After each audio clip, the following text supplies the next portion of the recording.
你老母你淨冚家產，聽到你哋聽到佢鬧我噶啦，我要撲佢，你哋做證人啊？咩事？阿頭，你嚟得啱啊！呢條官莊鬧我啊，佢哋都可以做證人噶。你講，阿 Sir，中文嗰啲俗語我唔係好識聽。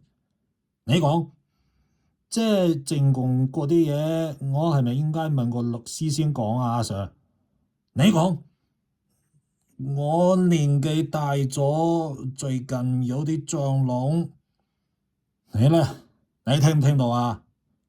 我聽到，嗱，阿頭佢聽到啊，你講啊，講啊，你聽到啲乜嘢？沙展話你老母冚家產，本人覺得你老母係出自關心同問候嘅造語詞，至於冚家產係客觀咁形容破碎家庭，一啲都唔覺得侮辱上司。